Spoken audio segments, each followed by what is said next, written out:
ओम नमो भगवते वासुदेवाय। ओम नमो भगवते वासुदेवाय। ओम नमो भगवते वासुदेवाय।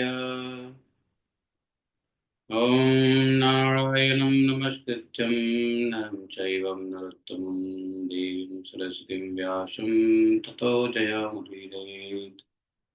नष्टप्राय सुभद्रेषु नित्यं भागवत सेवया भगवती उत्तम श्लोके भक्तिर्भवति नष्टकी। ॐ जन्मान्धशतन्वयादितरतः तर्थे विश्वः विद्याश्वरात् तेने ब्रह्मद्यादिकवये मोहयन्ति यत् सूर्यः तेजो वारिमृदां यथा विनिमयो यत्र सर्गो मृषा धाम्ना सदा निरस्तकुहकं सत्यं परमं धीमहि धर्मः प्रोजितकैतवत्र परमो निर्मत्सराणां सतां वेद्यं मातृवस्तु शिवदं तापत्रयोन्मूलनं श्रीमद्भागवत महामुनि कृते श्री महामुनि कृते तत्क्षणात्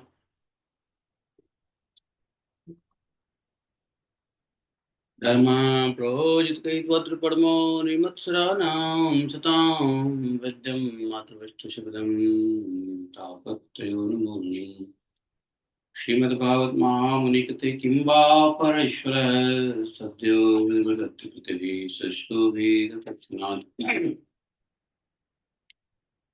निगम कल्पतरोर्गलितं फलं सुमुखाद् द्रवितशयितं पिबत भागवतं रसमालयं मुरः रसिका भुवि भावुकाः। अहं सर्वस्य कहो मत्तः सर्वं प्रवर्तते इति मत्वा भजन्ते मां बुधा भावासं बुधा मच्चित्ता मद्गतप्राणा बोधयन्तः परस्परं तटतः मां नित्यं तुष्यन्ति च रमन्ति च। तेषां सततयुक्तानां भजतां प्रीतिपूर्वकं ददामि बुद्धियोगं तं येन मापयान्ति ते तेषामेवानुकम्पार्थम् अहम् अज्ञानजन्मनाशात्मभावस्तो ज्ञानदीपेन भास्वता अहमेवासमेवाग्रे नान्यत् सतसत्परं पश्चादहमते तस्य यवशिष्येत् स्वस्म्यहम् तृतीयर्थं यत् प्रतीयेत न प्रतीयेत चात्मनि तद्विद्यादात्मनो माया यथा वाशो यथा तमः यथा महान्ति भूतानि भूतेषु च विचेष्टनु प्रविष्टान्यप्रविष्टानि तथा तेषु न तेषाम् एतावदेव जिज्ञासुं तत्त्वजिज्ञासुनात्मना अन्यव्यतिरेकाभ्यां यतसात् सर्वत्र सर्वदा। हरे कृष्णा कृष्ण कृष्ण हरे हरे हरे हरे राम राम राम हरे हरे। हरे कृष्णा। तो आज पंचम स्कंद के पांचवें अध्याय में ऋषभ देव जी ने अपने पुत्रों को उपदेश दिया दे करके आगे सुखदेव जी कहते हैं परीक्षित जी को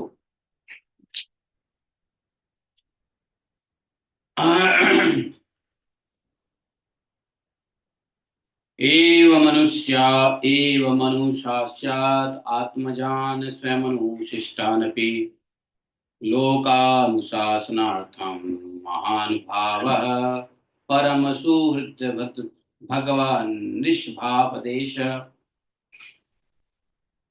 उपशमशीलानाम् उपरत कर्मणां महामुनिनां भक्ति ज्ञान वैराग्य लक्षणं पारमहंस धर्म प्रशिक्षमाणः स्वतनयस्य ज्येष्ठं परं भागवतं भगवत् जनपरायणं भरतं धरणीपालनायाभिषिच्य स्वयं भवन् एवोह वरित सरित मात्र परिग्रह उन्मत गगन परिधान परिकेश आत्मन्यरोपिता अवनीयो ब्रह्मावर्तात् प्रव्राज। ॐ ज्ञानतिम्रान्धस्य ज्ञानाञ्जनशलाकया चक्षुरुन्मीलितं येन तस्मै श्रीगुरवे नमः। श्रीचैतन्यमनोभीष्टं स्थापितं येन भूतले स्वयं रूप कदा मह्यं ददाति स्वपदान्तिकम्। वन्देऽहं श्रीगुरोः श्रीपत्कमलं श्रीगुरुवैष्णवांश्च श्रीरूपं साग्रजातं सगन्धगुणान्वितं तं सजीवम् साद्वैतं सावधूतं परिजनसहितं श्रीकृष्णचैतन्यदेवं श्रीराधाकृष्णपादां सहगणललिता श्रीविशाखान्वितानि च। हे कृष्ण करुणा सिन्धो दीनबन्धु जगत्पते गोपेश गोपिकान्तं राधाकान्तं नमोऽस्तुते। तप्त कांचन गौरांगी राधे वृंदावनेश्वरी वृषभानुसुते देवी प्रणमामि हरिप्रिये। वाञ्छाकल्पतरुभ्यश्च कृपा सिन्धुभ्यैव च पतितानां पावनेभ्यो वैष्णवेभ्यो नमो नमः। हरे कृष्णा। तो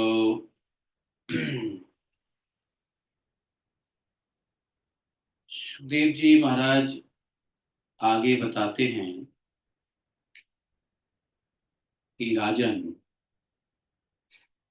परीक्षित जी को कह रहे हैं, राजन ऋषभ देव जी के पुत्र यद्यपि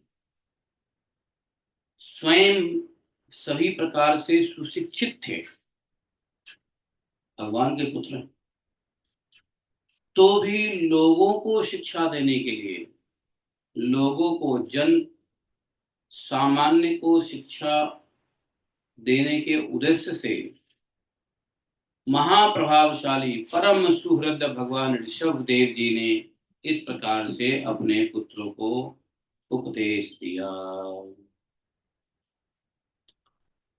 ऋषभ देव जी के 100 पुत्रों में भरत सबसे बड़े, वे भगवान के परम भक्त और भगवत भक्तों के परायण थे।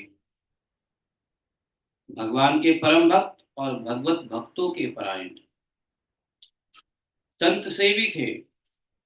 ऋषभ देव जी ने पृथ्वी का पालन करने के लिए उन्हें राजगद्दी पर बिठा दिया और स्वयं उपशमशील निवृत्ति परायण महामुनियों के भक्ति ज्ञान और वैराग्य रूप परमहंस उचित धर्मों को शिक्षा देने के लिए बिल्कुल विरक्त हो गए। भगवान का विरक्त होना भी लोगों को शिक्षा देने के लिए ही था। धर्म की शिक्षा, परमहंस उचित धर्म।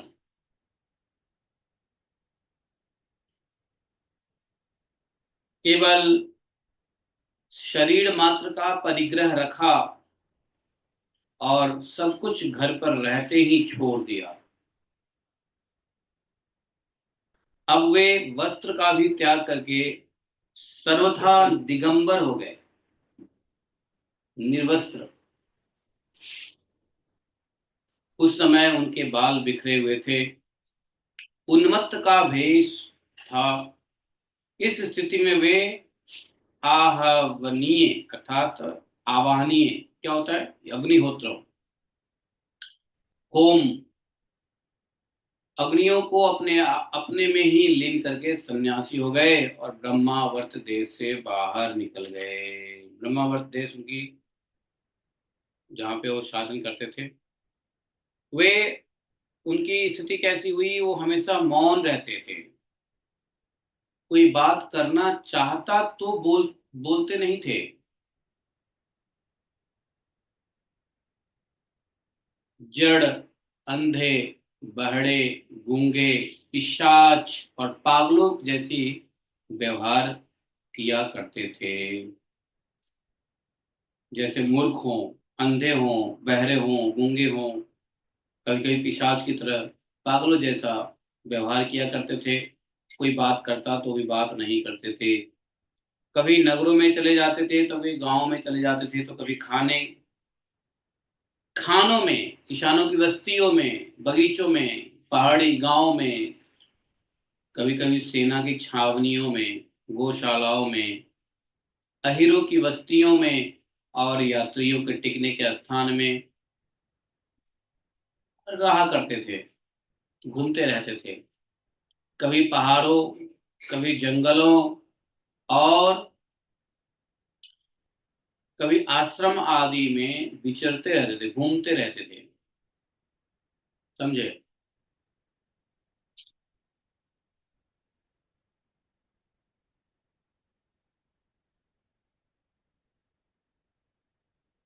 वो किसी भी रास्ते से निकलते तो जिस प्रकार वन में विचरने वाले हाथी को मक्खियां सताती है ना, उसी प्रकार मूर्ख और दुष्ट लोग उनके पीछे हो जाते और उन्हें तंग करते थे। कोई धमकी देते, कोई मारते, कोई पेशाब करते, कोई थूक देता था, कोई ढेला मारता था, कोई विष्ठा, यहाँ तक कि मलमूत्र भी फेंक देता था उनके ऊपर, कोई अधोवायु छोड़ता था, कोई खरी खोटी सुनाकर उनका तिरस्कार करता था। किंतु वे सब इन बातों पर जरा भी ध्यान नहीं देते। एक तो वे राजा थे, और राजा से भी ऊपर स्वयं भगवान हैं, नाभि के पुत्र।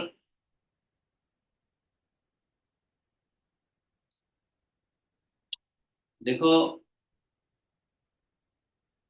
लोगों को क्या पता कि राजा हैं ये, लोगों को क्या पता कि ये भगवान हैं स्वयं। इसी को तो कहते हैं मूर्ख पब्लिक। जनता मूर्ख होती है ना, अज्ञानता बस। इसलिए कभी कोई साधु, कभी कोई वैरागी बाबा कहीं लेटे, कहीं बैठे, कहीं चलते नजर आवे, तो जानते हो, ऐसे लोग जहां से गुजरते हैं वहां पे एक ही जीव है जो आवाज करता है। वो कौन? कुत्ता। कुत्ता जो है ना भौंकने लगता है जब देखता है कोई साधु है और थोड़ा सा भी ऐसे वैसे ड्रेस में है, अवधूत ड्रेस में है ना, तो सबसे पहला कुत्ते भौंकने लग जाते हैं। और फिर कुत्ते भौंकते हैं तो गली कुचली के बच्चे निकलते हैं, फिर बच्चे भौंकने लग जाते हैं या सताने लग जाते हैं। गांव में ऐसे ही होता है। कुत्ते की भौंकलाहट से बच्चे बूढ़े निकलेंगे और देखेंगे कि अरे ये तो कोई फकीर जा रहा है, तो समझदार व्यक्ति तो उनको कुछ नहीं करते, लेकिन जो बेवकूफ लोग होते हैं उनको ऐसी सताया करते हैं। ऐसे लोगों को देखो तो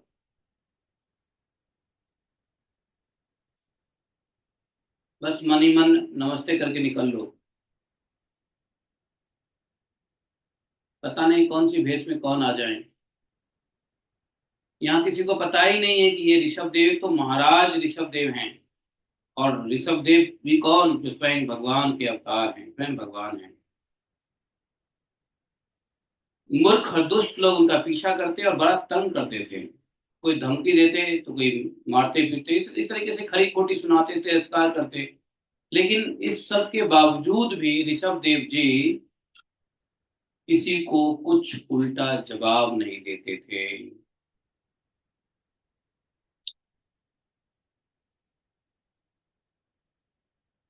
थोड़ी भी इन बातों पे ध्यान नहीं देते थे।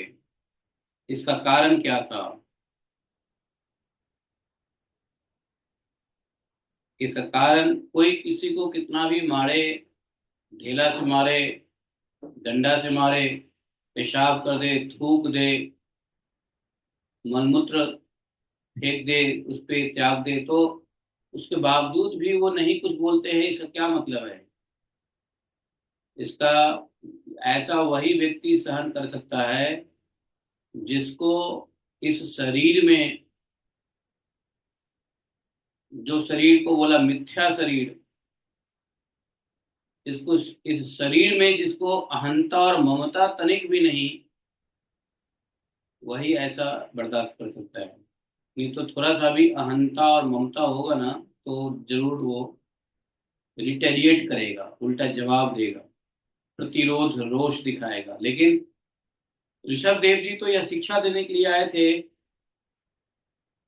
कि जो परमहंस होते हैं उनका धर्म यह होता है कि शरीर की अहंता और ममता से कहीं ऊपर उठ जाए। और अहंता ममता से ऊपर उठे हो या नहीं उठे हो, वह इसी बात का टेस्ट होता है। ये ये टेस्ट इसी बात के लिए होता है कि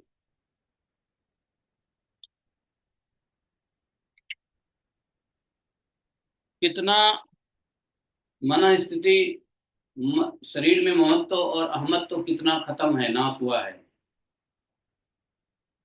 कोई कहे कि नहीं मेरा भी खत्म हो गया नाश, अहमत्व महत्व ममत्व अहमत्व, तो एक काम करो, फिर निर्वस्त्र हो जाओ और निर्वस्त्र होकर घूमो, दिगंबर बन के घूमो। और लोग गाली दे, कुछ कहे, उल्टा सीधा कहे, कोई कटाक्ष करे, यहाँ तक कि कोई कुत्ता भौंके, बालक मारे, कोई भी कुछ करे, फिर भी आप शांत रहो, भगवान का नाम जप अंदर अंदर करते रहो। तो यह बात का टेस्ट हो सकता है कि हाँ कोई कितना परमहंस की स्थिति में है। ये परमहंसों के लिए धर्म स्थापित, आदर्श स्थापित करने के लिए भगवान ऐसा कर रहे हैं।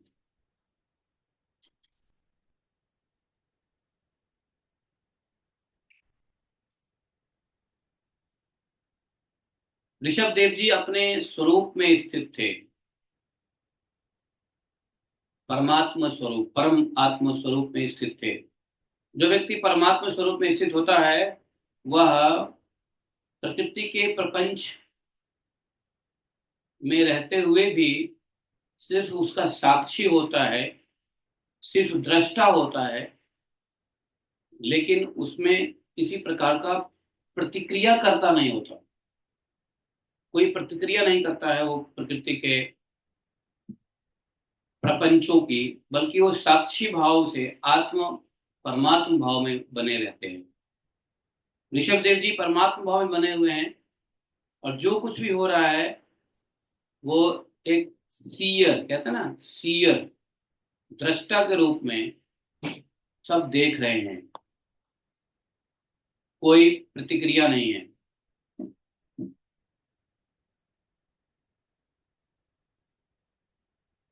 इसलिए अखंड चित्त वृत्ति से अकेले ही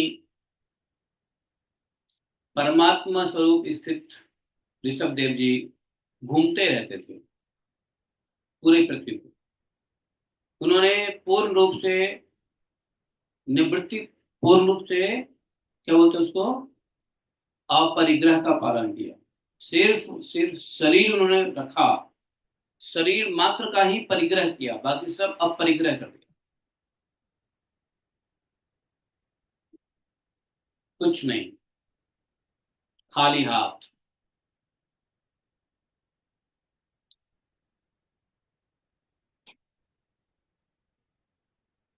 पूरे पृथ्वी पर विचरते रहे।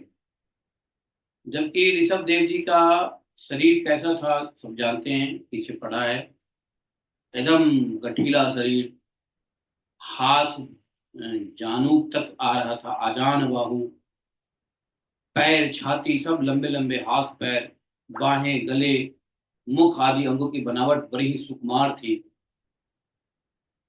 स्वभाव से ही सुंदर मुख, स्वाभाविक मधुकर मुस्कान से और भी मनोहर जान पड़ता था। नेत्र नवीन कमल दल के समान बड़े ही सुहावने, विशाल एवं कुछ लाली लिए हुए थे। उनकी पुतलियां शीतल और संतापहारिणी थी, और उन नेत्रों के कारण वे बड़े मनोहर दिखाई देते थे। कपोल, नाक और नासिका बड़े छोटे बड़े न होकर समान थे और सुंदर थे। उनके अस्फुट हास्य मुक्त मनोहर मुखारविंद की शोभा को देखकर जिस शहर से गुजरते थे, वहां की नारियां उनको अपने चित्त में बसा लेती थी। उनके ऊपर देखने वाले नारियों के हृदय में कामदेव का संचार हो जाता था। ऐसा सुंदर शरीर था ऋषभदेव जी का। फिर भी उनके मुख के आगे जो भूरे रंग के लंबी लंबी घुंघराली लटें थी, उनके महान भार भूतों के समान धूलि धूसरित देह के कारण वे ग्रह ग्रस्त मनुष्य के समान जान पड़ते थे।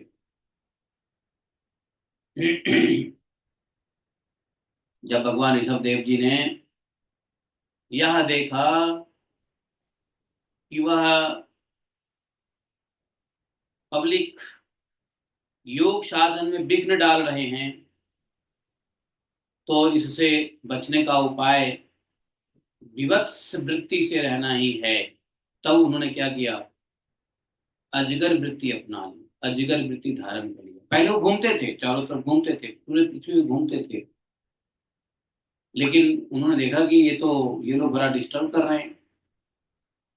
तब उन्होंने विभत्स वृत्ति, विभत्स वृत्ति क्या कहते हैं, मतलब बड़ा भयंकर, विभत्स भयंकर वृत्ति अपना ली। कौन सी भयंकर वृत्ति, तो बोला अजगर वृत्ति अपना ली।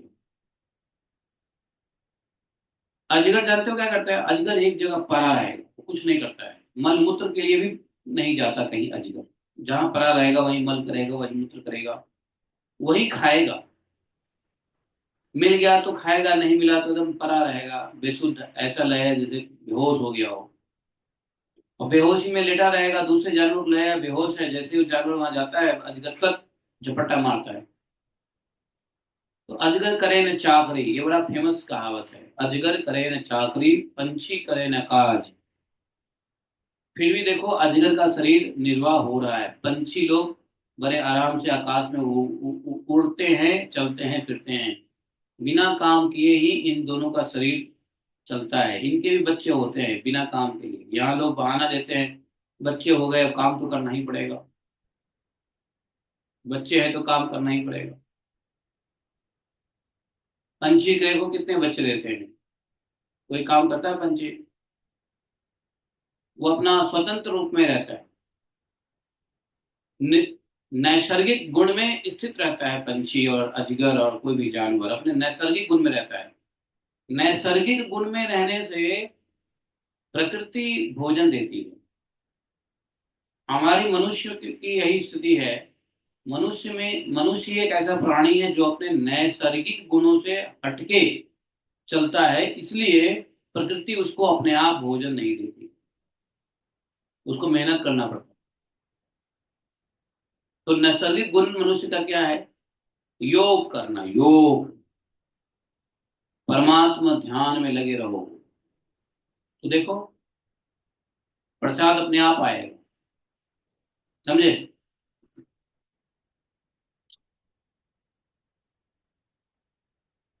हमें लगता है कि हमारा अपना जो गुण स्वभाव है, हमारा जो अपना मनुष्य का नैसर्गिक गुण है कि वह योग करे। बाकी शरीर का नैसर्गिक गुण है भोग। तो वो लोग क्या करते हैं, भोग करते हैं, और प्रकृति से सब कुछ मिलता है, उसको कल की चिंता नहीं है। अजगर, सांप, बिच्छू, पशु, पंछी, इनको कल की चिंता है, कल की चिंता नहीं है। वो कुछ इकट्ठा भी नहीं करते हैं, परिग्रह भी नहीं करते हैं, लेकिन उनका दिन प्रतिदिन अपनी आयु जितनी होती है तब तक निरंतर भोजन मिलता है, पानी मिलता है, सब मिलता है। प्रकृति डिसाइड करती है किसको कितना कहाँ कब कैसे मिलना है, क्योंकि वो लोग नैसर्गिक गुणों में है, नैसर्गिक गुण को पालन कर रहे हैं। उनका नैसर्गिक गुण है भोग, मनुष्य का नैसर्गिक गुण है योग, लेकिन मनुष्य अपना जो मेन गुण है वो नहीं फॉलो करता है, इसलिए प्रकृति से वो अलाइंड नहीं हो रहा। जब योग नहीं करेगा तो भोग करने की कोशिश करेगा, भोग करने की कोशिश करेगा तो कहाँ से, फिर तो मेहनत करेगा प्रकृति में। संघर्ष हो जाता है मनुष्यों के लिए।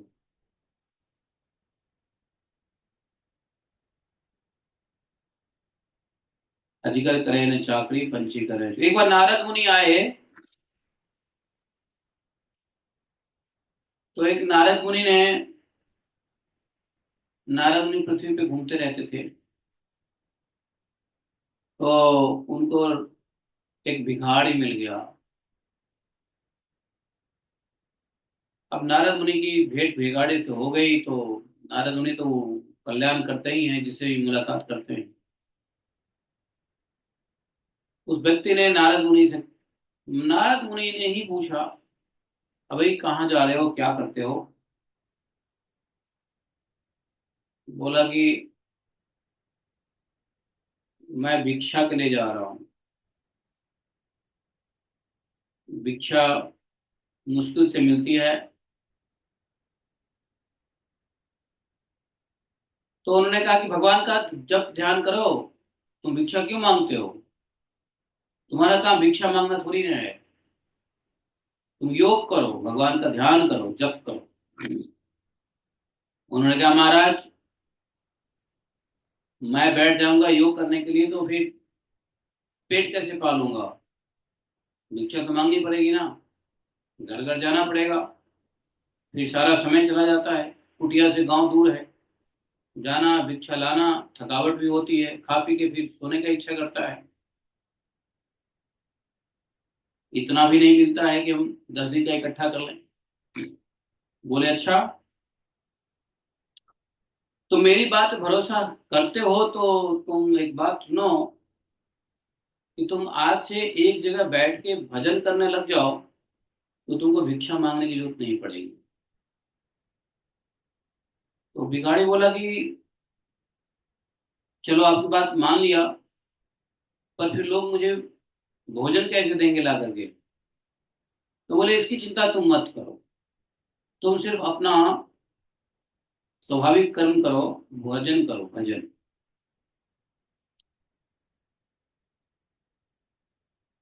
तो बोले, ठीक है, आपकी बात मान के देखता हूँ।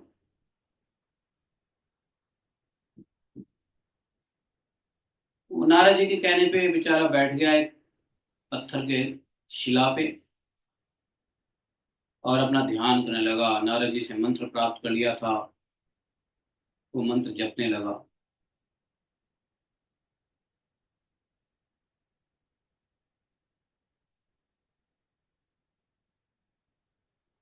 और मंत्र जपने की विधि भी नारद जी ने बताया था उनको। हे कृष्ण गोविंद हरे मुरारी, हरे कृष्ण गोविंद, ऐसा ही कुछ मंत्र दिया। और बोला कि तुम सिर्फ इसको राग में गाओ, इस मंत्र को जपना कैसे है, राग में गाना है। बोला, अच्छा। तो वो बस यही करता, अपना करताल, करताल अर्थात हाथ, हाथ को बोलते हैं करताल। ये देखो, ये ताल हुआ, ये कर हुआ। तो हाथ कर होता है, उसको मिला दिया तो ताल हो गया, करताल। तो बोले कि हाथ से ऐसे बजाओ और गाओ, हे कृष्ण गोविंद हरे मुरारी। बेचारा गाने लगा। लोग आसपास से जो जा रहे थे, वो देखे कि बड़ा साधु है ये तो। एक दिन की बात नहीं, एक दिन तो शायद कोई कुछ नहीं लाया, दूसरे दिन भी कोई कुछ नहीं लाया। अब ये घबराने लग गया कि अरे, नारद जी ने कहा था कि हमें सब कुछ मिलेगा, लेकिन परंतु नारद जी ने कहा तो गलत थोड़ी ने कहा है, तो चलो आज नहीं तो कल आएंगे, कल नहीं तो परसों। इस तरीके से 2-3 दिन बीत गए। 2-3 दिन का उपवास हो गया, लेकिन उसने भजन नहीं छोड़ा।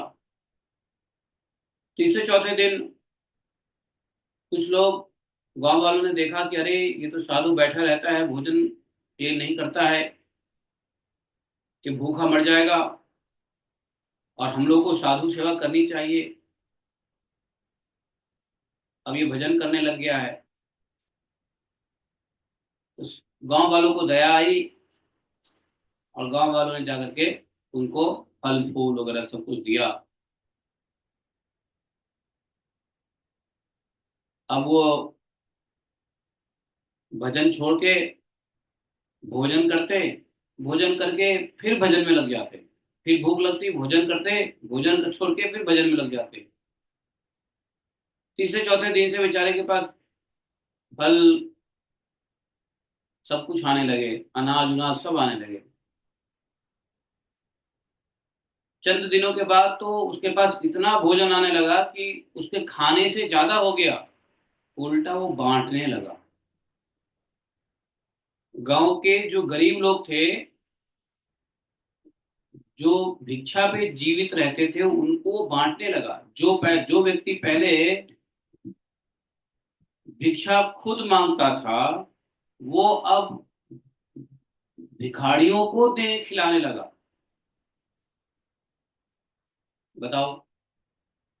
अब ये नारद मुनि की बात यदि वो ना माना होता, तो साधना में इतनी तप है और तप में इतना बल है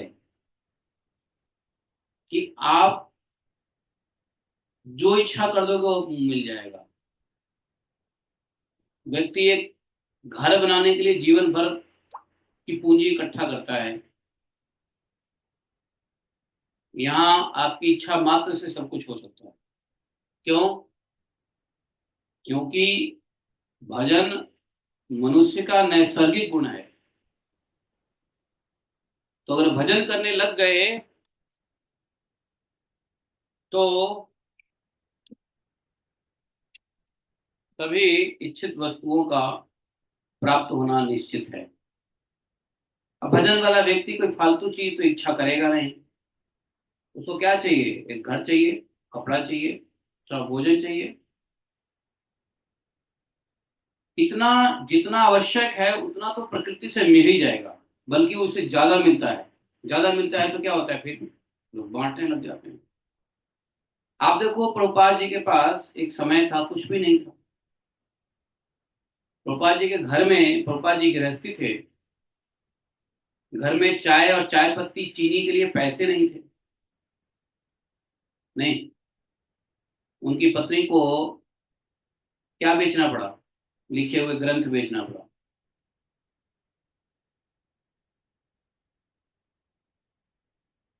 प्रभुपाद जी के पास आज के डेट में पता है कितनी संपत्ति है? 2-3 दिन पहले आईसीसी चेयरमैन डॉक्टर सहदेव दास प्रभु से बात हो रही थी। वो कह रहे थे कि प्रभुपाद जी के पास सिर्फ भारत में 1.5 लाख करोड़ की प्रॉपर्टी है। 1.5 लाख करोड़ की प्रॉपर्टी है आज के डेट में प्रभुपाद की, भारत में। जिनके घर में चाय चीनी के लिए पैसे नहीं थे, उन्होंने पूरी दुनिया को प्रसाद खिलाया है।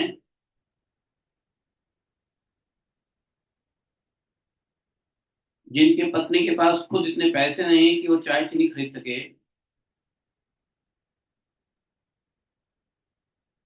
आज प्रभुपाद जी के पास है। ऐसा हाल हो गया कि पत्नियों को खाना ना बनाए ना, तो भी बाहर खा के काम चल सकता है। ऐसी इस व्यवस्था हो गई है प्रभुपाद जी के पास। तो मनुष्य का नैसर्गिक गुण है भजन करना। अगर भजन छोड़ दिया तो उसको बड़ी हार्डशिप, हर चीज के लिए मेहनत करनी पड़ेगी। लेकिन भजन से सारा काम आसान हो जाता है। भजन में सारी सिद्धियां आ जाती है।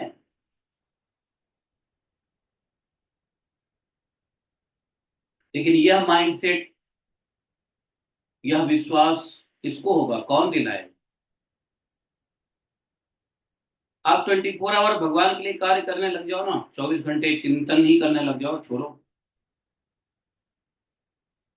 देखो, आपके अपने आप सारे काम होने लगेंगे। कुछ मांगने की जरूरत नहीं होगा, जरूरत पे सब अपने आप आ जाएगा। आप में से कितने लोगों को ये भरोसा है, या बस ऐसा लग रहा है कि बस मैं ऐसे ही बोले जा रहा हूँ? पूरा भरोसा है। मैं ये जो बोल रहा हूँ ना, ये अपने अनुभव से ही बोल रहा हूँ।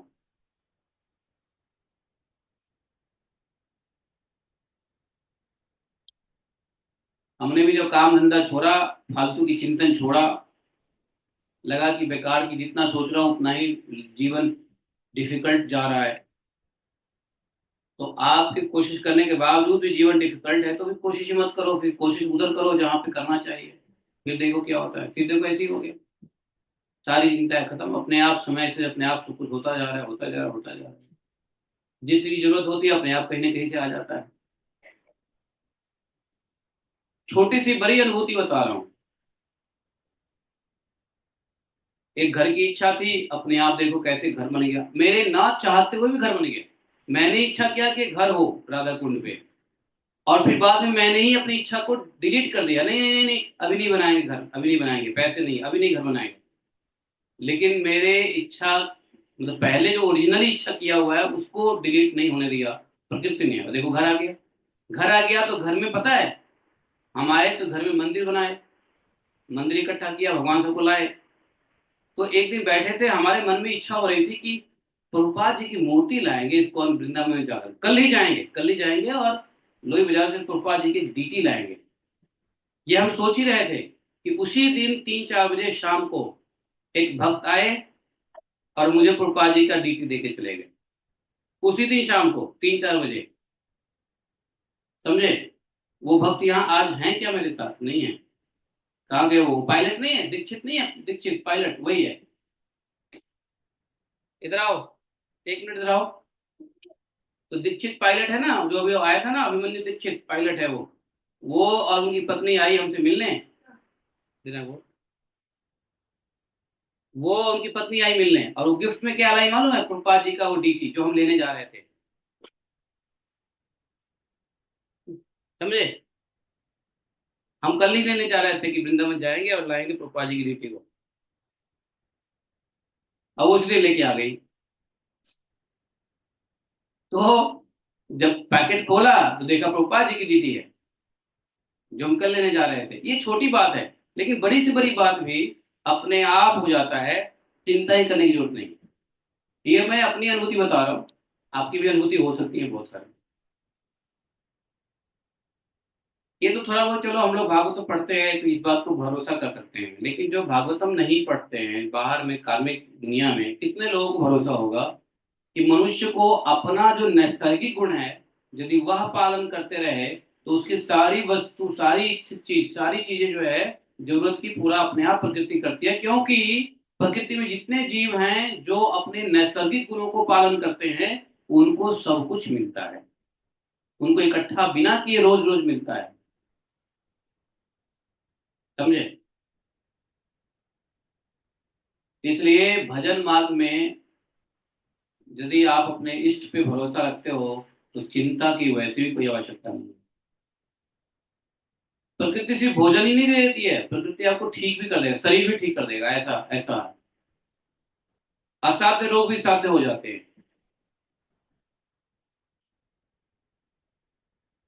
तो मनुष्य का स्वाभाविक कर्म और नैसर्गिक नेचुरल गुण होना चाहिए, भगवत प्राप्ति के लिए साधन करें।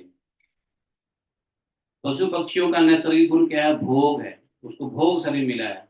मनुष्य को योग शरीर मिला है। यही ऋषभ देव जी है ना जो अपने पुत्रों को क्या सुना रहे हैं, शुरू शुरू में देखो। ऋषभ देव जी ने अपने पुत्रों को क्या कहा? नायम देहो देह भाजान लोके कष्टान कर्मान हते पिंजांगे तपो दिव्यम पुत्रकायेन सत्वम। क्या बोला? पुत्रों, इस मृत्यु लोक में मनुष्य शरीर दुखमय विषय भोग के लिए प्राप्त नहीं हुआ है। ये मनुष्य शरीर इस मृत्यु लोक में दुखमय भोग, दुखमय विषय भोग को प्राप्त करने के लिए नहीं हुआ है। ये तो कुत्ते बिल्ली को भी ये भोग मिल जाते हैं, समझे। तो ये भरोसा करके अपने आप सरेंडर कर देना, शरणागत हो जाना, फिर देखो प्रकृति में शक्ति आपको कहां से कहां ले जाती है। आप एक बात बताओ, देखो एक मोर है, मोर। हमने मोर को तो फोन नहीं किया ना कि आ जाओ मेरे छत पे, मैंने अनाज रख दिया है। मैंने तो नहीं कहा किसी मोर को, किसी पंछी को। लेकिन हम छत के ऊपर अगर अनाज फेंक देते हैं तो अगले दिन देखता हूं कि वो खा के खत्म हो जाता है, खाते रहते हैं। मैं अपने घर के सामने में अगर रोटी के टुकड़े डाल दूं तो मोर अपने आप आ जाते हैं। बताओ कौन उसको बोलता है कि यहाँ पे रोटी का टुकड़ा पड़ा हुआ है? ये प्राकृतिक शक्ति है, नैसर्गिक पावर है। तो सबको पता चल जाता है कहाँ पे हमारा भोजन है।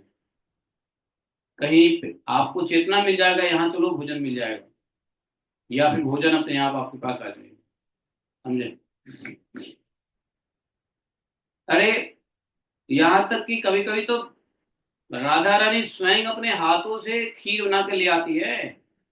आज भी बरसाने में या ब्रज में ऐसे बहुत साधु हैं जिनको पता ही नहीं है कि एक लाली आई और खाना देके चली गई, एक माता आई खाना देके चली गई।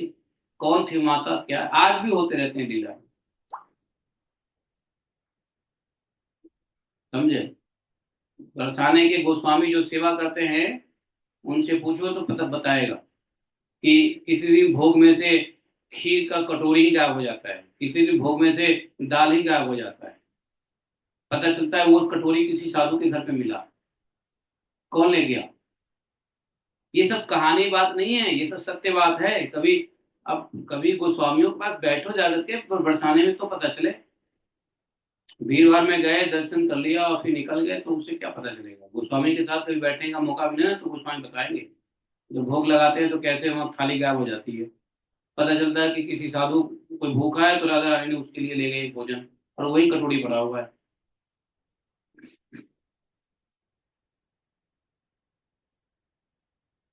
तो भाई जो शक्ति है वो स्वयं, ये भक्ति की शक्ति है। भक्ति देवी स्वयं हेल्प करती है भक्तों को। तो इतना, और जिसको अपने ही पुरुषार्थ में रहता है कि नहीं मैं तो, मेरे को तो मैं तो काम करूंगा ही, मुझे तो काम करना ही पड़ेगा, नहीं होगा तो कौन खिलाएगा, फलाना ढिमकाना, 10 प्रकार के देह आदि। और ये चिंताएं क्यों होती है? ये ऋषभ देव जी ने कहा ये चिंताएं क्यों होती है। ये जितनी भी कोशिश करते हैं बेकार के फालतू के लोग बाग, वो चिंता क्यों होता है? तो बोले कि वो चिंता होता है अपने शरीर में अहमता और ममता की वजह से। स्वमहीम अवस्थाने ना समारोपित अहम मम अभिमान। देखा?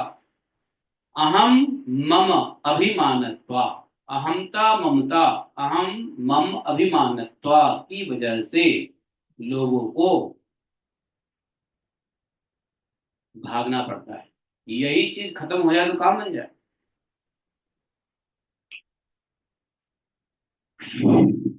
तो अब जो रूप बना लिया ऋषभ देव जी ने, वो बनाया कैसा? अजगर का।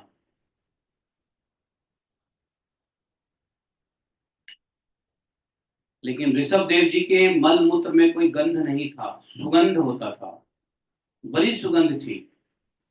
ऋषभ देव जी एक जगह बैठ गए, अजगर की तरह लेट गए। जो प्रारब्ध से आता कोई दे देता तो खाते, नहीं तो परे रहते आराम से भगवान की चिंतन करते हुए। क्योंकि एक बात तो जान लो कि यह शरीर का अपनी आयु है, और वो अपनी आयु पूरा करके ही मरेगा। अगर मरना होगा, जब शरीर का अंत होना होगा तो अपने ही समय में होगा। दुनिया की कोई भी शक्ति समय से पहले शरीर का अंत नहीं कर सकती है, कोई भी शक्ति। ये जो पंच महाभूत प्राण और ये इंद्रियां और ये तन्मात्राएं, इन सब का जो संगठन बन के जो पिंड बना है ना, इसकी एक अपनी एक्सपायरी है। उस एक्सपायरी से पहले आप भूखे भी रहोगे तो नहीं मरोगे। ये बात मन नहीं मानेगा। लोग कहते हैं उपवास में हम ये हो जाएंगे वो हो जाएंगे, नहीं मरोगे। अपनी एक्सपायरी है इसकी।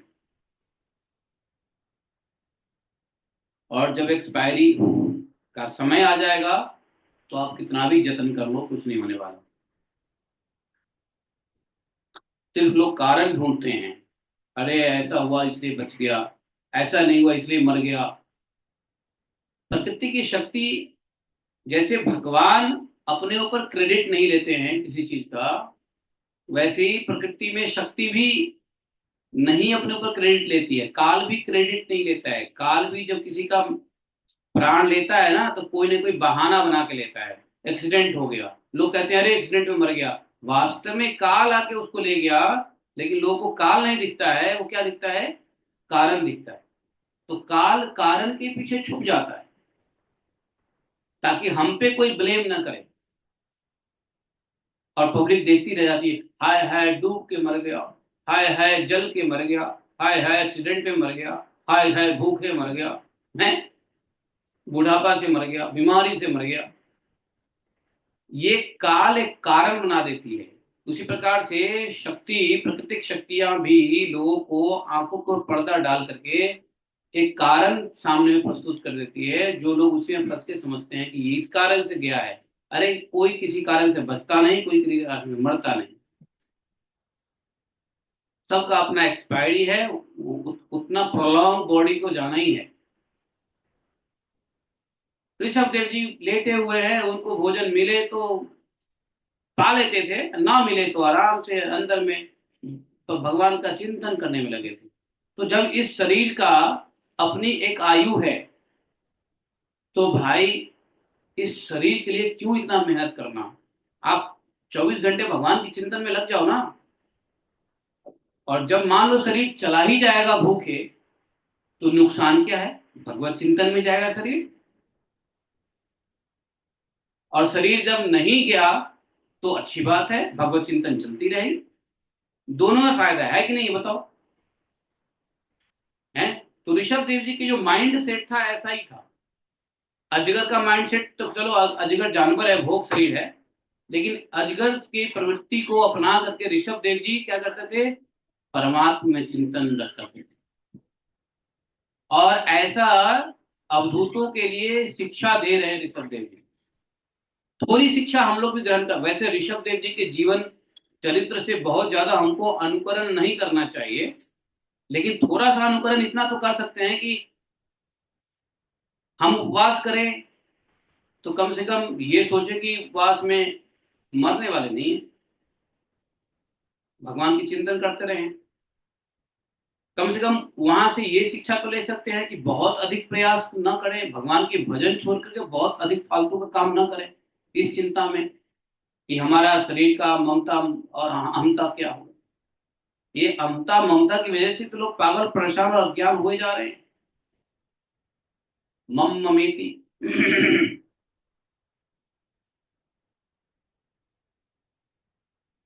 तो थोड़े से प्रयास से काम बन सकता है, बिना साधना को छोड़े हुए, बिना भगवान की भक्ति को छोड़े हुए। तो क्या जरूरत है इतना अहमता महमता में इतना प्रयास करने का, बताओ? और फिर साधना भजन भक्ति छोड़ के कहाँ ले जाओगे? शरीर, संपत्ति, सम्मान। ये शरीर, संपत्ति और सम्मान, ये तीन जो स है ना, इसी स के पीछे, इसी ट्रिपल एस के पीछे दुनिया भाग रही है। नहीं, शरीर का निर्वाह, संपत्ति और सम्मान। और कोई, और इन तीन एस के अलावा कोई चौथा एस है क्या आप लोगों की नजर में, बताओ? ये ट्रिपल एस है ना, और कोई एस है? मुझे तो कोई एस नहीं दिख रहा है। और जो भी एस है वो शरीर में ही छुपा हुआ है। बाकी जो एस है सब शरीर का है। भूख प्यास शरीर का है, भूख प्यास की इच्छा शरीर का ही है, सुख की इच्छा शरीर में ही है, संभोग की इच्छा शरीर में ही है। तो शरीर में सब कुछ आ गया नहीं? तो सुख, तो शरीर, संपत्ति और सम्मान, ये तीन चीज के चक्कर में आदमी परेशान हो रहा है, और कोई बात नहीं है। इसी तीन के चक्कर में सब भजन छोड़ देते हैं, ज्ञान लेना छोड़ देते हैं, भागवतम सुनने का टाइम नहीं है इसी चक्कर में। क्यों? शरीर, संपत्ति, सम्मान। भजन करने का टाइम नहीं है, साधना का टाइम नहीं है। क्यों? शरीर, संपत्ति, सम्मान। आप इन तीन वर्ड को लिख लो कि क्या मैं शरीर, संपत्ति, सम्मान के पीछे भाग रहा हूं? क्या मुझे जो करना चाहिए वो नहीं कर रहा हूं इसी तीन के चक्कर में? आपको आंसर मिलेगा, हाँ यही तीन है जिसके चक्कर में हम भजन साधना सही से नहीं कर पा रहे। गलत बात कह रहा हूं मैं? बताना जरा हिंदी में, यही तीन है ना? ये sir no, agree not agree है?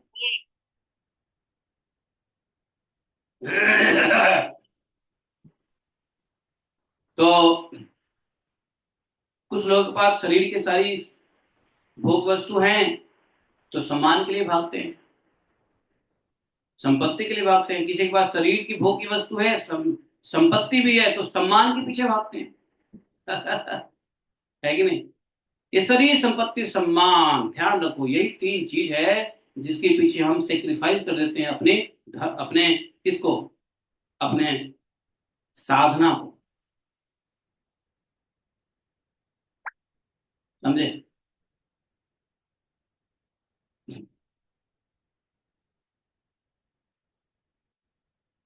और ये शरीर संपत्ति सम्मान ये सब अहमता ममता है।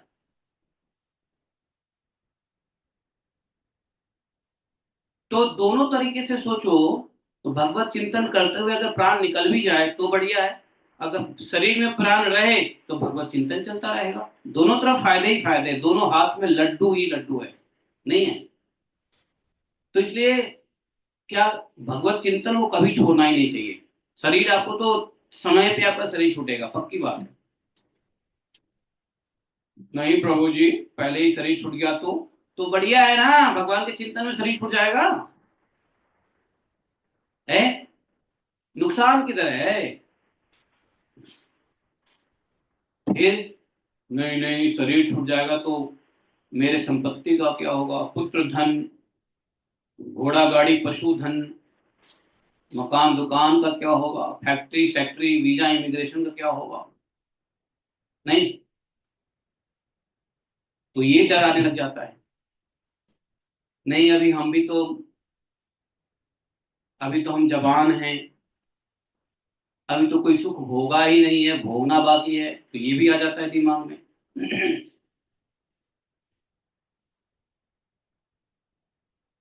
यही है कि भगवत चिंतन में विरोधी तत्व है,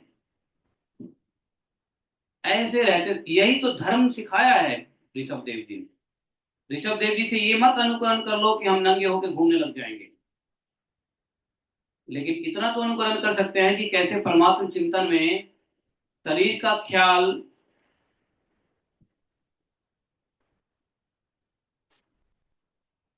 लेटे रहते थे, वहीं पे मलमूत्र भी कर देते थे, वहीं पे भोजन कोई दे देता तो खा लेते थे, लेकिन उनके मलमूत्र से सुगंध आते थे।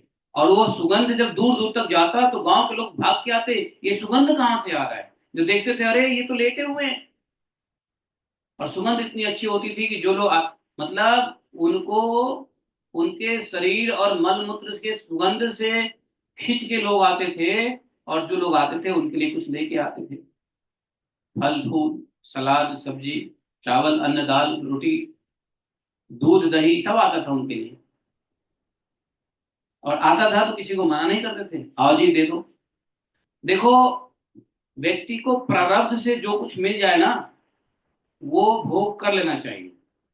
लेकिन प्रारब्ध से अगर ज्यादा मिल रहा है जिसको भोग करने से भजन खराब हो जाएगा, तो वैसे प्रारब्ध को ठुकरा देना चाहिए। कभी कभी प्रारब्ध में जरूरत से ज्यादा भी आ जाता है। जैसे जरूरत जरूरत की है महीने की 50,000 रुपए, और आ गया 10 लाख रुपए महीने की, तो क्या करोगे? जरूरत तो 50,000 की है, 50,000 में काम चल जाएगा, लेकिन प्रारब्ध ऐसा है कि वो 10 लाख रुपए दे दिया महीने का, तो वही प्रारब्ध आपको दोबारा भजन से दूर ले जाएगा। तो इसलिए क्या करना चाहिए? जरूरत का भोग कर लो, जितना 50,000 रुपए की जरूरत है भोग कर लो, बाकी 9,50,000 भक्तों को भोजन करा दो, भगवान की सेवा कर दो, बांट दो गरीबों में। और गरीबों में बांटने से पहले अपने सगे संबंधी अगर कोई है पीड़ित तो उसको दे दो, क्योंकि चैरिटी स्टार्ट फ्रॉम होम। बांटने से पहले अपने बच्चों को देखो, कुछ जरूरत है तो उसको दो, अपनी बीवी को देखो जरूरत है तो उसको दो। अपने रिश्तेदारों को देखो कि जरूरत है तो उनको हेल्प करो, भक्तों की सेवा करो, है कि नहीं? लेकिन जरूरत के मुताबिक रहो। प्रारब्ध हमने अच्छे किए हैं, जो 10 लाख रुपए आ रहा महीने का, लेकिन हमारा 10 लाख रुपए खपत करने की औकात नहीं है हमको। 10 लाख रुपए खपत करने जाएंगे तो हम भजन छूट जाएगा हमारा। 10 लाख रुपए महीने का भोग करने जाएंगे तो भजन छूट जाएगा। इसलिए जरूरत का भोग करो और भजन में लगे रहो। बाकी अपने अच्छे प्रारब्ध के को और परम प्रारब्ध में बदल दो, अर्थात उसको वैष्णव भोजन करा दो, कपड़े लत्ते दे दो, साधुओं की सेवा कर दो, मंदिरों की सेवा कर दो। ऐसे करो, ऐसे करना चाहिए। अब ऋषभ देव जी के पास बहुत भोजन आने लग गया, ऐसा नहीं है, वो तो कहीं जाते नहीं थे। उन्होंने उन्होंने कौन सी वृत्ति अपना लिया? उन्होंने विभत्स वृत्ति अपना लिया, अजगर वृत्ति अपना लिया। तो अब उनको जा ही नहीं, उनको कहीं जाना तो है नहीं। तो तो जानते हो, गांव के जो बच्चे लोग आ जाते हैं या कोई और जीव जंतु आ जाता, उसको ऋषभ देव खिला देते, अपना पेट भर जाए, बाकी सब बांट देते। बताओ, अब एक व्यक्ति अजगर की तरह पड़ा हुआ है, उसको इतना आ रहा है कि अब वो भी बांट रहा है। ये शक्ति है भक्ति का, ये शक्ति है भगवत चिंतन का। समझे? गौर किशोर दास बाबा जी महाराज, अभी छोड़ो, ऋषभ देव तो बहुत पहले की बात है। गौर किशोर दास बाबा जी महाराज अभी की बात है। हैं? कब की बात है? गौर किशोर दास बाबा जी महाराज ये 1850 की बात मैं कर रहा हूँ, 1860 की बात कर रहा हूँ, 1860 की बात कर रहा हूँ। गौर किशोर दास बाबा जी महाराज जो भक्ति सिद्धांत भक्ति सिद्धांत प्रभुपाद जी के शिष्य गुरु थे, वो तो मलमूत्र में ही, टॉयलेट में ही जाकर के भजन करते हैं। उनको स्मेल नहीं आती, दुनिया को स्मेल आती, उनको नहीं आती थी स्मेल।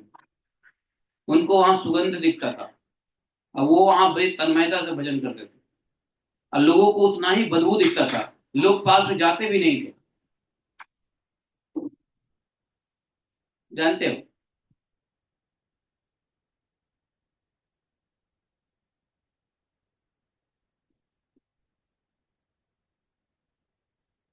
गौर किशोर दास बाबा जी के पास एक बार एक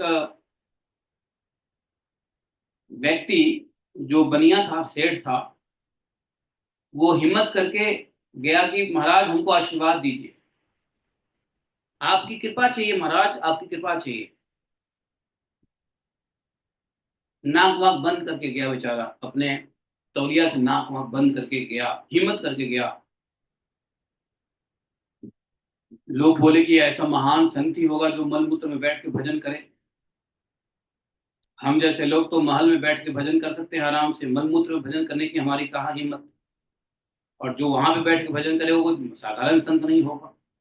ये सोच करके वो बनिया गया, बोला कि महाराज हमको कृपा कर दीजिए, हमको कृपा कर दीजिए, आपकी कृपा हमको चाहिए। तो वो बार बार रोज रोज आता था और परेशान करता था बाबा जी को, गौर किशोर दास बाबा जी को। तो एक दिन गौर किशोर दास बाबा जी बोले, इधर आ, इधर आ, तेरे को कृपा चाहिए ना? कृपा चाहिए तेरे को? जी महाराज, तू जानता है मेरी कृपा क्या है? तू जानता है मेरी कृपा क्या है? बोले नहीं महाराज, कृपा मतलब आप कृपा करेंगे तो मेरा व्यापार बढ़िया चलेगा। बोले कि मेरा कृपा है कि तुम्हारा संसार छूट जाएगा, इसी मेरी तरह तू भजन करने लग जाएगा अगर मैं कृपा कर दिया तो। राजी है? करूं कृपा? सारे तुम्हारे ये ज्वेलरी वॉलरी, ये जितने भी बंडी कोट, मोदी मोदी स्टाइल और नेहरू स्टाइल जो कोट पहन रखा है ना, धोती और ऊपर टोपी भी लगा रखा था, वो ये सब उतर के ऐसी ड्रेस पहन लोगे तुम, वैराग्य आ जाएगा, भजन में लग जाओगे तुम अगर मेरी कृपा हो गई तो। करूं कृपा? बता। गौर कृष्णदास बाबा जी ने जैसे ही समझाया, वो तो भैया अपना टोपी धोती संभाल के भागा वहां से। बोला कि मैं ऐसी कृपा के लिए थोड़ी ना आया था। उसको तो कृपा चाहिए कि हमारा धंधा चले, है। ये हाल है। भगवान और जब संत किसी पे कृपा करेंगे तो धंधा चलेगा, धंधा चौपड़ हो जाएगा। ये हरिनाम धंधा चलेगा। है कि नहीं? हैं। अभी आप लोगों के बीच में कैलाश जी आते थे ना, अभी नहीं आए, आते नहीं है वो बेचारे, कभी कभी आते हैं। जब ज्यादा काम होता है तो आ जाते हैं क्लास में, और मिलने भी आ जाते हैं, जब काम नहीं होता तो नहीं आते, तो वो भी बढ़िया है। तो आएगा तो कहेगा गुरु जी कृपा कर दो, गुरु जी कृपा कर दो, आपकी लगता है दया कृपा नहीं है। हमने एक कहा सुनो, ज्यादा कृपा दया मत करो, और हम लोग के संग में ज्यादा रहो भी मत। हम लोग के संग में ज्यादा रहोगे तो वही भगवान की भक्ति, हरिनाम और भागवतों की बातें सुनोगे, और सब सारा दुनिया संसार छोड़ करके भक्ति करने लग जाओगे। हाँ, ये चैतन्य वाणी माता जी आई थी ना, वो एक बार आए थे ना, वो कैलाश जी सामने में, चैतन्य वाणी माता जी, याद है आपको? चैतन्य वाणी माता जी ने मिली मिली हुई है। तो वो आते हैं तो गुरु जी कृपा कर दो, गुरु जी कृपा कर दो, गुरु जी की कृपा नहीं, लगता गुरु जी नाराज हैं। हमने कहा आपको पता ही नहीं है, इसलिए ज्यादा वैष्णवों के संग मत रहा करो, ज्यादा भक्तों के संग मत रहा करो। धंधा उंधा करना है धंधे वाले के साथ रहो। हम लोग के साथ ज्यादा रहोगे तो क्या हो जाएगा? भजन भक्ति माला हाथ में दे देंगे। फिर सब पछताओगे बाद में। हमने मजाक किया। तो ये जो व्यापारी लोग होते हैं ना, ये व्यापारी बनिया लोग, जो गुरु किस लिए बनाते हैं? कोई बढ़िया नंबर मिल जाए, लॉटरी मिल जाए, आशीर्वाद मिलता रहे तो व्यापार धंधा। और कुछ ऐसे गुरु लोग भी होते हैं जो उनके सेठ साहूकार रहते हैं तो उनको जो है ना, बेचारे को तो अपने प्रारब्ध से, किसी बनिया को अपने प्रारब्ध से बिजनेस मिलता है या धंधा मिलता है, पैसे मिलेगा। लेकिन वो उसका विश्वास किसी ब्राह्मण में या किसी गुरु में रहता है, तो कुछ गुरु भी कहते हैं हाँ मेरे पास इतने इतने इतने सेठ हमारे चेले हैं, है ना, बड़े बड़े सेठ चेले होते हैं। किस लिए? और सेठ जी क्यों, बनिया क्यों रहता है गुरु के पीछे? क्योंकि धंधा हमारा बढ़े। देखो बनियों का एक लक्षण बताऊं, बुरा मत माना बनिया लोग, जो बनिया यहाँ बैठे हैं बुरा मत मानना। बनिए की एक लक्षण क्या होता है बताऊं? जहां से काम निकलेगा, जहां से काम होगा वहीं घर बना लेगा। जहां पे काम वहां पे घर। जिससे काम निकलेगा उसको गुरु बना लेगा। समझे? हाँ, जिससे काम व्यापार धंधा चलेगा उसको गुरु बना लेगा। और जहां पे काम होगा ना वहीं घर बना लेगा। ये बनिया का लक्षण है। अपनी पैतृक संपत्ति बेच करके वहीं पे जाके घर बनाएगा जहां पे उसका धंधा चल रहा है। तो तीन तीन लक्षण बताता हूँ मैं, जो खासकर बनियों में देखता हूँ। हालांकि बनिया कम्युनिटी की अच्छी बातें बता रहा हूँ, कोई बुरा मत मानना। तो जहां काम होगा वहीं घर बना लेगा। जिससे काम निकलेगा उसको गुरु बना लेगा। समझे? नहीं, जिससे काम निकलेगा उसको अपना संबंधी, और जिससे काम बनेगा उसको गुरु बना लेगा।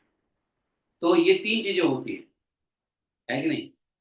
उसका विश्वास उसी में चला जाएगा जहां उसको धंधा। अब किसी गुरु जी के पास गया दर्शन करने के लिए, इत्तेफाक से जाएगा मिलने के लिए, लेकिन उसके मिलने के बाद उसका बढ़िया धंधा चलने लगेगा तो उसको वो कहेगा नहीं नहीं, ये गुरु, यही हमारा गुरु है, यही हमारा गुरु है। दिल्ली में एक बार बताऊं, सन 2000 1999 की बात बता रहा हूँ, 99 96, 96 की बात बता रहा हूँ। 96 से पहले 95, 1995, एक मधुबनी से पंडित जी आए। उनका नाम मुझे याद नहीं है, मिश्रा जी, मिश्रा जी कहते थे हम लोग। मैं दिल्ली में 92 93 में आ गया था। नहीं, 92 93 नहीं, बाद में आया था। लेकिन एक मिश्रा जी थे, मधुबनी से आए थे।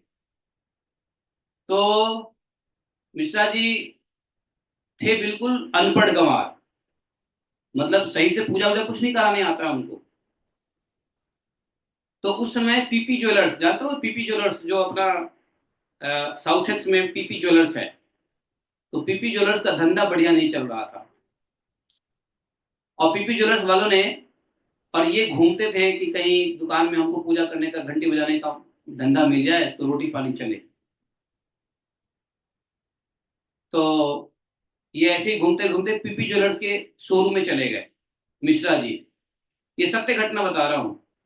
और मिश्रा जी ने क्या किया, पीपी ज्वेलर्स वाले को बोला कि मैं ब्राह्मण हूँ, बिहार से आया, मधुबनी से आया हूँ, मैथिल ब्राह्मण हूँ, मैं आपके यहाँ मंदिर का पूजा कर दूंगा। तो पीपी ज्वेलर्स ने कहा ठीक है, तुम एक काम करना, धूप अगरबत्ती और फूल फाल सब कुछ अपने आप लाना, और यहाँ मंदिर है, यहाँ तुम पूजा करके चले जाना। उन्होंने शुरू किया मिश्रा जी ने। और 3 महीने में ही पीपी ज्वेलर्स की बिजनेस में बढ़ोतरी होने लगी। 3 महीने से भी कम। अब पीपी ज्वेलर्स को लगा कि अरे ये तो यही पंडित जी हैं जिसकी वजह से हमारा धंधा चला है, और उनको गुरु मानने लगा। गुरु जी, हालांकि मूर्ख थे वो, कुछ नहीं आता था, लिख एलएलपीपी, लिख लोड़ा पर पत्थर, समझे। और बोले नहीं, आप जो भी, आप हमारे गुरु हैं। क्यों? धंधा चलने लगा। देखो, धंधा चलने लगा तो गुरु बना लिया। समझे। और उसके बाद उनको इतना धन दिया पीपी ज्वेलर्स वालों ने कि वो बेचारे जो नंगा धंगा आए थे, वो गणेश नगर में, अभी उनके पास 4-5 बिल्डिंग है, ये पांडव नगर गणेश नगर है ना, वहां 4-5 बिल्डिंग बना लिया, खूब धन इकट्ठा किया।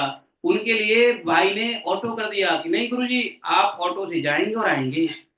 और एकदम मटका वाला धोती, बड़ा एकदम रोज रोज क्रिच पहने हुए जो व्यक्ति खाने के लालच थे, ट्रेन की टिकट, ट्रेन में बाथरूम में, ट्रेन की टॉयलेट में छुप के जो बिहार से आए थे दिल्ली, देखो उनका नसीब कैसे चमक गया। तो कुछ कुछ गुरु जी का भी नसीब चमक जाता है बनियों के चक्कर में, और कुछ बनियों के का भी नसीब चमक जाता है ऐसे गुरुओं के चक्कर में।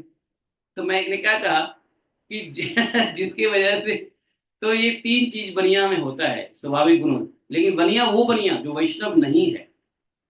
लेकिन वैष्णव बनिया का क्या कहना, वैष्णव जो हो गया हो तो कोई भी वर्ण में हो, उसका तो भगवान ही आराध्य होते हैं और वैष्णव ही गुरु होते हैं। लेकिन जो मैं कह रहा हूँ वो उस बनी की बात कर रहा हूँ जो कार्मिक बनिया है, जिनको पता ही नहीं है एबीसीडी भगवान के बारे में, कृष्ण के बारे में, वैष्णवता के बारे में, तुलसी के बारे में। उनका तो यही है कि धंधा चल रहा है अपना, हाँ, अपना काम बनता और भाड़ में जाए जनता। तो वो वाली बनिया जो है, उनके हाल में देखो, तो जहां काम होगा वहां पे घर बना लेंगे, ठीक है। जिससे काम निकलेगा उसको रिश्तेदार बनाएंगे, और जिसकी वजह से काम बनेगा उसको गुरु बना लेंगे। तो ऐसा ये एक फितरत होती है हमारे वैश्य कम्युनिटी की। हालांकि वैश्य कम्युनिटी को भी भगवान पे ज्यादा भरोसा रखना चाहिए। जैसे प्रभुपाद जी के पिताजी भी बनिया थे, मर्केंटाइल कम्युनिटी से थे, वैष्णव थे, वो बिजनेस करते थे लेकिन भगवान के चिंतन में करते थे। देखो उनके घर में प्रभुपाद जैसे पुत्र निकले, जिनके शिष्य दुनिया में बने। तो वैष्णव में भी, मतलब जो भगवान के चिंतन में रह करके कोई भी व्यक्ति, वो कोई भी वर्ण का, शूद्र, शूद्र देखो, शूद्र भी यदि भगवान के चिंतन में भजन कर रहा है, काम कर रहा है, तो वो भी गुरु लायक है। क्षत्रिय भी भगवत चिंतन में काम कर रहा है, वैष्णव है, गुरु लायक है। तो कोई भी व्यक्ति यदि वैष्णव भगवत चिंतन में है तो वो गुरु होने के काबिल है। अथवा तो मैं ये क्यों बोल रहा हूं, क्योंकि बात चली थी वहां गौर किशोर दास बाबा जी महाराज के पास जो बनिया गया था, तो वो तो जाता था किस लिए, और गौ किशोर बाबा जी ने कह दिया तुम्हारा मैं कृपा करता हूँ आजा। जब उसने देखा कि ये तो हमारे, तो भागा, यहाँ बहुत दूर भागा। कभी नहीं गया वो वापस, है।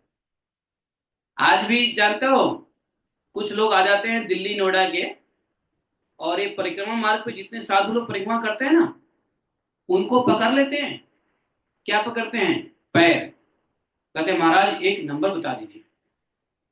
हमारे प्रभु जी है ना, वो गोपाल मंदिर वाले पुजारी जी, क्या नाम उनका, रसिक मौली प्रभु। तो रसिक मौली प्रभु को ही पकड़ लिया एक बार, आपको छोड़ूंगा नहीं। क्यों? तो कह रहा कि आप मुझे एक नंबर बता दीजिए। क्यों?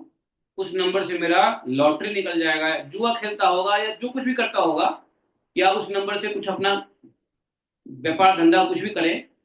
तो कह रहा था एक नंबर बता दो। तो साधु के पीछे भागते रहते हैं ये बनिया लोग कि एक नंबर बता दो जिससे हमारा वो काम बन जाए। और उनको भी कोई बता देता है कि जाओ किसी साधु से, जाओ गोवर्धन पे, उनसे एक नंबर ले लो तो तुम्हारा काम बन जाएगा। तो रसिक मौली प्रभु को एक बार पकड़ लिया कि नहीं जाने दूंगा, आप हमें नंबर बताओ। रसिक मौली प्रभु जान बचा के भागे वहां से, नंबर तो नहीं बताया, जान बचा के भागे।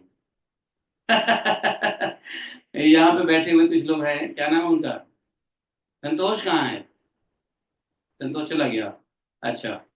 तो ऐसी घटनाएं होती रहती है, आए दिन साधुओं को परेशान करते रहते हैं ये, स्वार्थी लोग।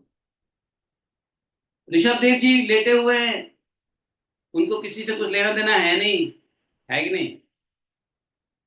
और वो बिल्कुल काक आदि वृत्तियों को स्वीकार करके वो, हाँ, कभी उन्हीं के सामने कभी चलते हुए, कभी खड़े खड़े, कभी बैठे हुए, कभी लेटे हुए, कभी खाने पीने की मनमूत्र त्याग करने लगते थे। बताओ, ये काक, मृग, गौ आदि वृत्ति अर्थात पशु वृत्ति करने लग गए। सुखदेव जी कहते हैं, परीक्षित, परमहंसों को त्याग के आदर्श की शिक्षा देने के लिए इस प्रकार मोक्षपति भगवान ऋषभ देव ने कई तरह की योग चर्चाओं का आचरण किया। वे निरंतर सर्वश्रेष्ठ महान आनंद का अनुभव करते रहते थे। उनकी दृष्टि में निरुपाधिक रूप से संपूर्ण प्राणियों के आत्मा अपने आत्म स्वरूप भगवान वासुदेव में किसी प्रकार का भेद नहीं था। किसी भी प्राणी में और भगवान में कुछ मतलब समत्व दृष्टि हो गया था उनको। इसलिए वे सभी पुरुषार्थ, उनके सभी पुरुषार्थ पूर्ण हो गए थे और उनके पास आकाश गमन, मनोजवित्व, मन की गति के समान शरीर की भी इच्छा करते ही सर्वत्र पहुंच जाना, ऐसे ऐसे उनके सिद्धियां थी। अंतर ध्यान होने का सिद्धियां थी। पर काय प्रवेश, दूसरे के शरीर में भी प्रवेश करने की सिद्धियां थी। दूसरे की बातें सुन भी लेते थे, दूर की दृष्टि चीजों को देख लेते थे। ऐसी अनिमा, लगमा, दृष्टि, प्राप्य, सकमा, ये सब सिद्धियां उनके पास हैं। उनके सेवा में अपने आप आ गई, सिद्धियां आ गई उनकी सेवा में। भगवान के भजन में लगे हुए लोग योग में सिद्धियां प्राप्त होती है, लेकिन जो भगवान के भजन में लगे रहते हैं ना, उनके पास सिद्धियां साक्षात रूप से हाथ जोड़ के खड़ी रहती हैं कि महाराज हम आपकी क्या सेवा करें। बाकी योग में क्या होता है, सिद्धियां प्राप्त होता है, अनिमा लगना, यस। लेकिन भक्ति योग में क्या होता है, सिद्धियां भक्त के सामने खड़ी रहती है, आप मेरी सेवा ले लीजिए। परंतु उन्होंने किसी भी सिद्धि का आदर नहीं किया, सबका तिरस्कार करके उसको ग्रहण नहीं किया।